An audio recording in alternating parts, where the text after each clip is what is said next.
అటు revenue minister Ponguleti గారు కానివ్వండి, లేదా ఇటు ఉత్తమ్ కుమార్ రెడ్డి సివిల్ సప్లై కానివ్వండి. ఈ రోజున సన్న బియ్యంతో ఈరోజు సీఎం రేవంత్ రెడ్డి గారిని, ఉత్తమ్ కుమార్ రెడ్డి గారిని శబాష్ అంటున్నారు ప్రజలు. ఎందుకు? సన్న బియ్యం అన్న మాట ప్రకారం ఇస్తున్నారు కాబట్టి చాలా సంతోషాన్ని వ్యక్తపరుస్తున్నారు.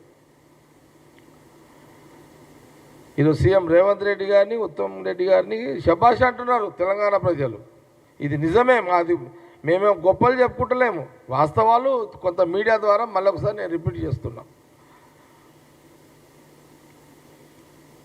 సన్న బియ్యం వల్ల అందరు హ్యాపీగా ఉన్నారు.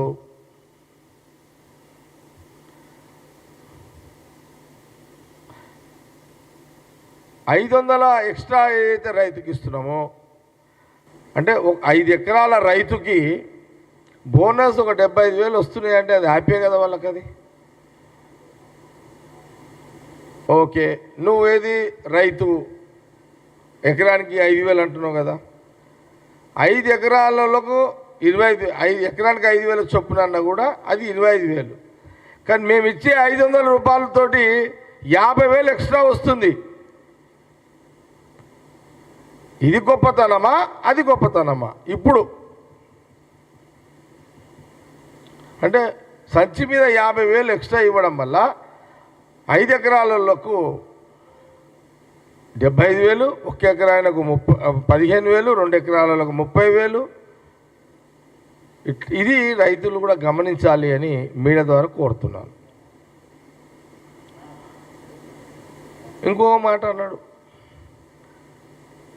ఆర్టీసీ బస్సులలో ఆడోళ్ళు కొట్లాడుకుంటున్నారు అని అన్నాడు కేసీఆర్ గారు. కేసీఆర్ గారు